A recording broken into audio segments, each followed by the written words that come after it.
Hey guys, welcome back. It's been a while. I've been doing a lot of work on this video, a lot of research here, and I want to share what I've learned. So, 3D printing and craft shows. If you've attended a craft show recently, you may have seen 3D printed goods over there. It seems like some of these items are pretty popular lately.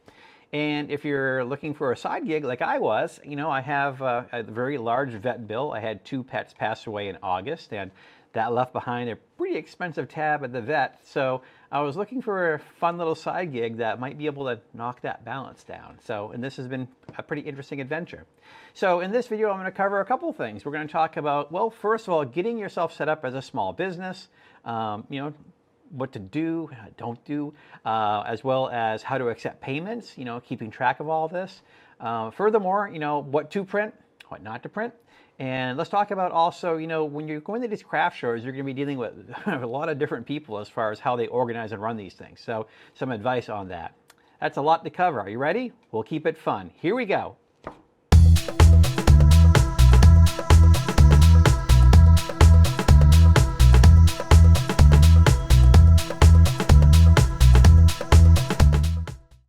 Hello, welcome back. So first of all, let's start with introductions. My name is Paul, and this is my channel where nerdy is cool. I'm all about all things 3D printing, and I'll just stop there. If you're not a subscriber and you haven't seen any of my videos before, hit the subscriber link down below. I don't want you to miss any of my cool content.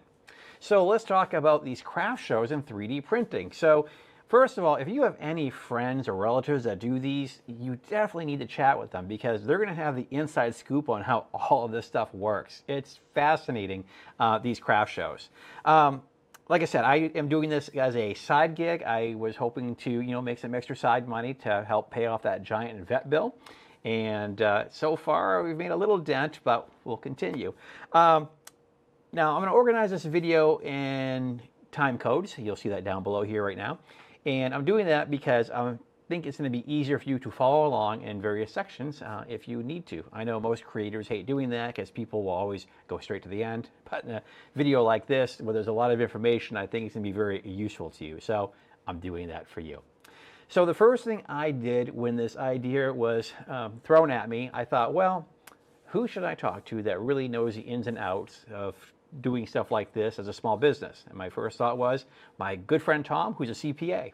So I called him and asked if I could, get some of his time, and told him what I wanted to do, and he gave me some really great advice. So let me share that with you. First thing is he suggested keeping business and personal separate. So having a second banking account, checking, savings, whatever, and having that be a DBA or doing business as. And I already have something like that. I've been running Where Nerdy is Cool for years, and all the revenues that Where Nerdy is Cool generates goes into its own separate account. My personal stuff stays personal, so it makes it a little easier come tax time. The other thing he mentioned was, make it easy for people to pay you. So a service like Square. There's also Shopify. I wanted to say Spotify, but that's music. That's just how my brain works right now. And the other suggestion that he had as well is sales tax. And he said, you just want to watch out because sometimes the state will send agents over there just to inquire with sellers like, hey, you are collecting sales tax, right? So we definitely want to stay on the right side of tax law. So he suggested contacting the state to make sure I get that all set up properly. And surprisingly, here in the state of Maine, it was pretty easy to call, speak to someone that knew what they were talking about, and walk me through exactly what boxes I need to check, what information I had to give, so that I could collect sales tax as a retailer, and then I could go through and figure out, how often I wanted to pay. Did I want to pay monthly, quarterly, or annually? Since this is a side gig and I didn't think I'd be generating a lot of tax revenue, I opted for annually. Now again, this may be different where you live. It may be different by your city, your state, or country, depending on how, who's watching this. So definitely talk to your either certified public accountant, financial advisor, that sort of person, because you don't want to have any unexpected surprises at the end of the year when you're filing taxes and suddenly, oh, wait a minute, I didn't collect tax and I was supposed to. So protect yourself. So one of the things I got set up with was Square. Now they are not sponsoring this video. If you want to, you can. I found them to be the easiest. I have a lot of friends. I have a massage therapist that uses those little devices. Various other businesses that I go to, they have those little consoles there where they take the payment right through the the desktop system. So I'm familiar with Square and how they work. And getting signed up with them was quite easy. Linking them to the specific business checking account took less than 24 hours. And it was just a matter of going through the motions, putting my inventory on there, setting my pricing. Very intuitive system, and there's a lot of tutorials online on how to deal with all that. The one thing I'll say is that if you order there's a little card swipe. In my case, I have an iPhone that plugs into my iPhone. If you order that from them, it will take about 9 to 10 days. If you're going to be doing this much sooner, I did discover that my local Staples sold those, so you could probably find them at Best Buys or other box stores that are close to you. So you may not need to buy one of the devices from them online. You might be able to get that locally. So that might be a time saver. Okay, so you might be wondering, why not use PayPal or Venmo or other methods of paying? I'm sure they could work. In looking at them, I accept payments online with PayPal and Venmo all the time, but I think in person, people are going to hand you their credit card. They just want to swipe or tap. So anything you can do to make that easy for them gets the sale. Okay, we're at the part where we're printing now. What can we print for resale? Now, here's what I would not do. I would not go jump on Thingiverse, Cults 3D, Printables, you name it, and just randomly select things to print and set them up for resale. Don't do that. Most of the stuff that's on those sites is under the Creative Commons license, which basically, and again, I'm not a lawyer, so it gets really murky really quickly, but essentially it's for personal use. That's my take on it. There's some exceptions where it can be by attribute, so you can contact the creator and say, hey, I'd love to sell your stuff. If I give you credit, is that okay? Or you may ask them about maybe a commercial license. Say, hey, I really like your stuff. What would you charge for me to have a commercial license to sell however many of these? Or maybe they offer you a monthly license, and you can make as many as you want. So the big thing here is communication and just speaking to the creator of the things you're looking to make.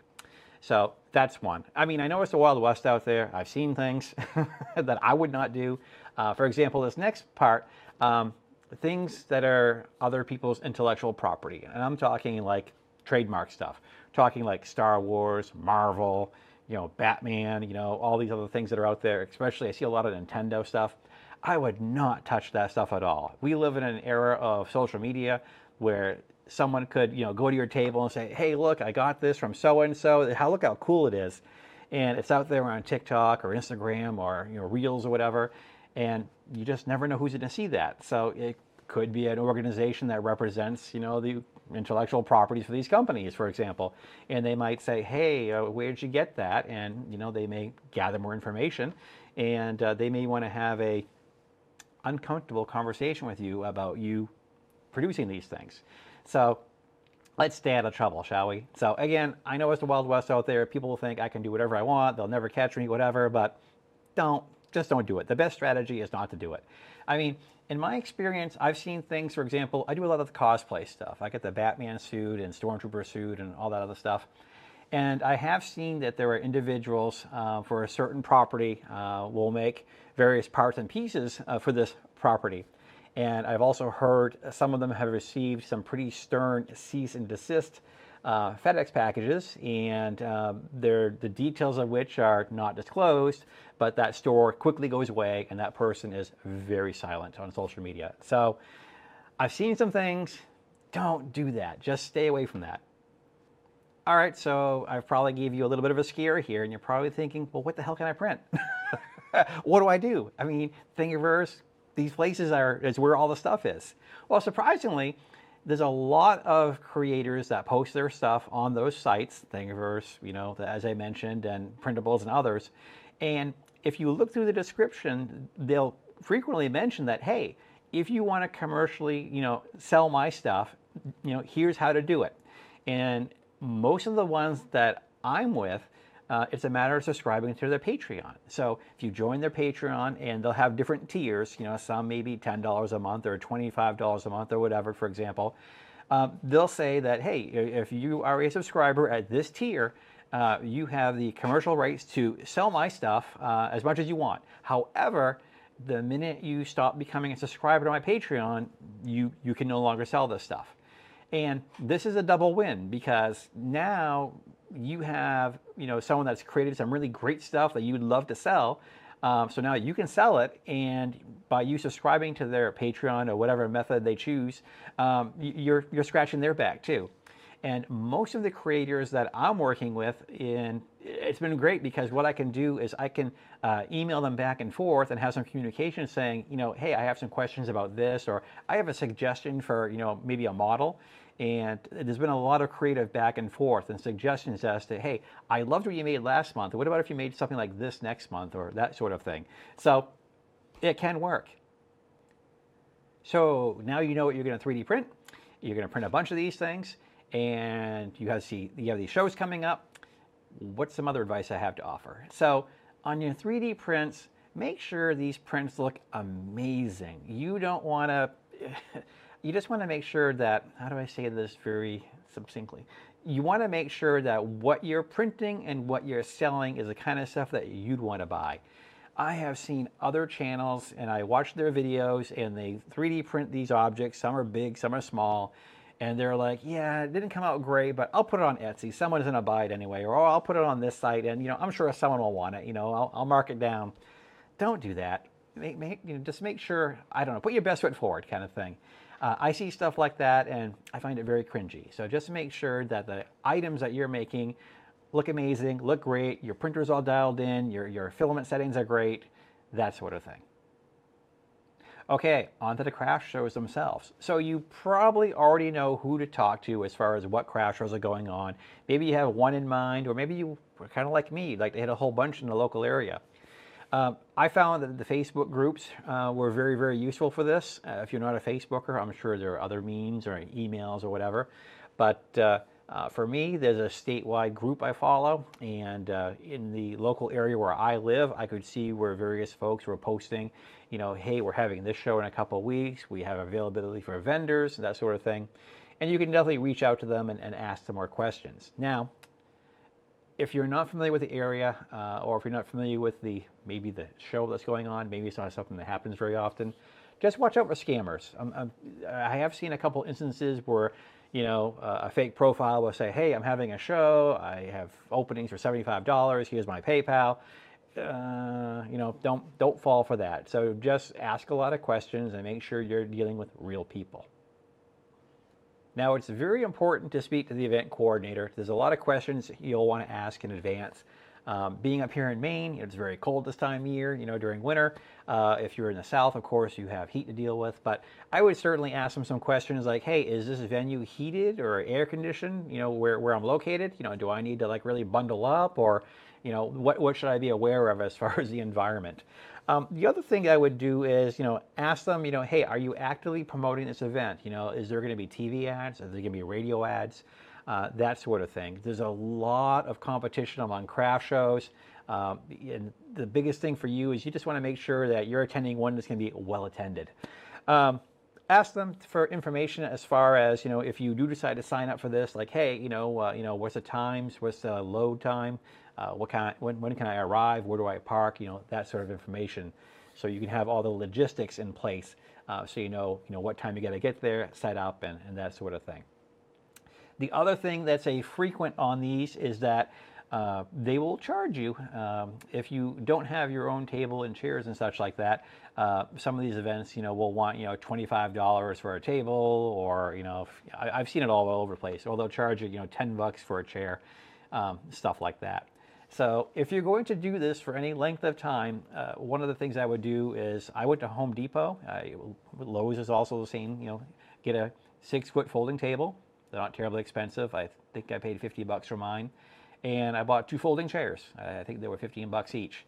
So right there, that's going to save you some money, because every one of these events, if the table's not free, they're going to want money for one unless you have your own. So if you have your own, even better. The other thing is I would definitely, if you don't already have one, get a dolly or a cart. Definitely works out great because when you're bringing in a box of stuff, boy, you really enjoy having the cart or the dolly, making it all easy, especially when it's the end of the day, you just want to get out of there. Okay, so the event is rolling. It's pretty steady. Let me give you some sales advice from back in the days when I used to work at Sears in the appliance department. And I know, make fun of me because I used to work at Sears and appliances, but I was a part-time sales guy and I did pretty darn good. What was cool about Sears is they had a lot of online training for the sales reps. So a lot of this I kind of refer back to because I've gone to various craft shows and other events at cons, and some of the things really stand out. So the first thing is, you approach a table, you want to make sure that, you're greeting everybody. The biggest pet peeve I have is when I see these events and I see people, sitting there on their phone. I mean, you want to make eye contact and greet everybody. If you're sitting there and you're not paying attention, I get it, you're bored, you've been sitting for a while. That totally turns people off. So greet everybody, say hello. If they're looking at your stuff, they may or may not know anything about 3D printing. So certainly, ask them, hey, have you ever seen any stuff 3D printed? And maybe, explain to them, the material you're using. Oh, hey, these prints right here and this print right here, I don't know if you're aware, but this was 3D printed, made out of a PLA plastic, which is derived from corn. And that might start a conversation. They may know someone that has a 3D printer. Oh, my kid has a 3D printer, or my school has a 3D printer. So, just engage them, get that conversation rolling. Ask them if there's something in particular they're looking for. Maybe they're looking at your collection of, articulated dragons, and just invite them like, hey, go ahead, check this out. And they're probably going to ask, wow, how do you put this together? No, it's 3D printed like this. So you can certainly, impress them, by, showing your stuff. So come on, be a little salesman. Also, if you have them, business cards. There's something I keep on meaning to do, but certainly, even if they purchase or not purchase, give them a business card. Just say, hey, this is me. If you're ever looking for stuff, or if you know someone that's looking, here's my contact info. I'm trying to think if there's anything I missed in my notes. Nope, got it all. And the other thing too is thank them. Thanks for stopping. Thanks for checking my stuff out. I mean, you'd be surprised how many times, if you're going to a show like this, how many times people come over and browse and the person selling is just couldn't be bothered. I'm not going to say I'm the biggest salesperson. I mean, I haven't made a mint doing this, but certainly just having a conversation with people has certainly broken the ice, and they've asked a lot of questions about my 3D prints. And sometimes I don't have what they're looking for.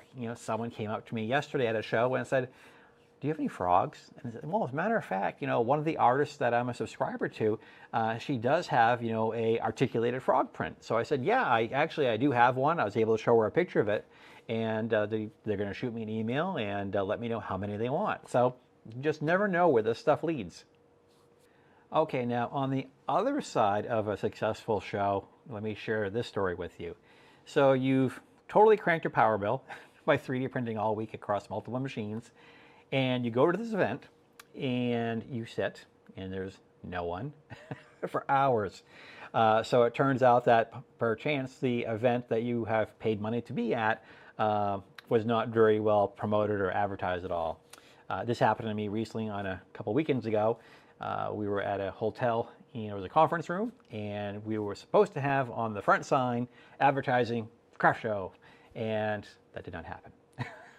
and the only traffic we really got was people accidentally wandering our way because they wanted to use the indoor pool, or a couple folks had a couple frosty foamies and they were all wandering around from the local pub. Good times.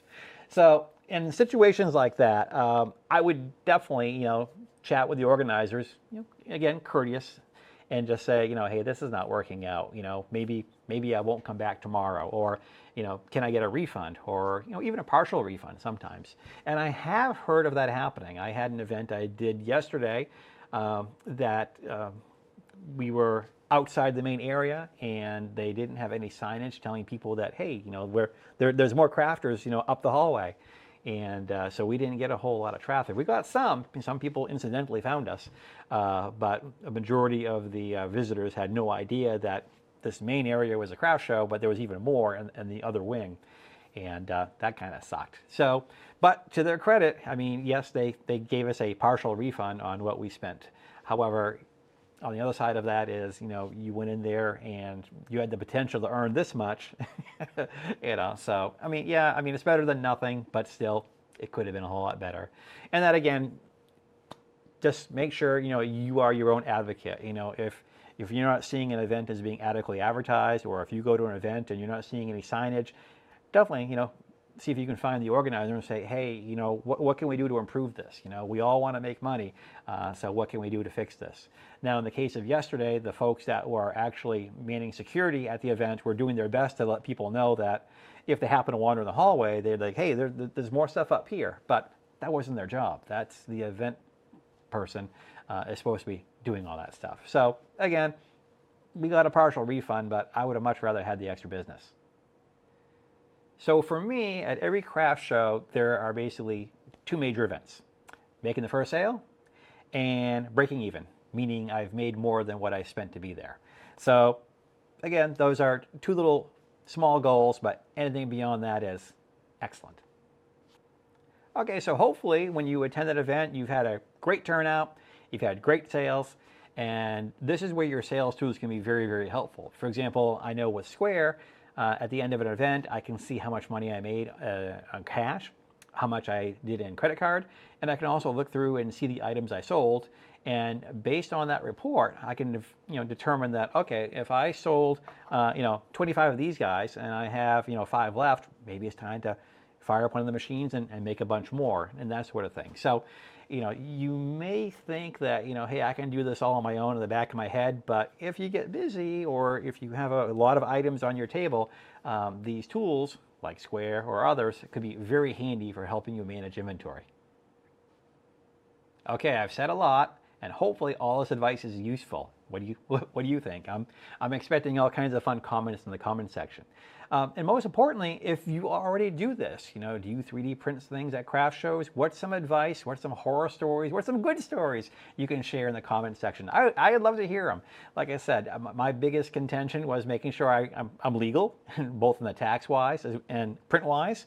And then what kind of surprised me was, the dealing with the craft show organizers, because a great majority of them love to take money and get you over there, but they have a responsibility to you to make sure that they're drawing people in as best they can to help you. That said, if you're wondering what I'm working on, be sure to check out my social media. I'm on X, I'm on Facebook, I'm on Instagram, and here on YouTube. So thanks for watching. I hope you've enjoyed the video, and remember, above all, please print safe.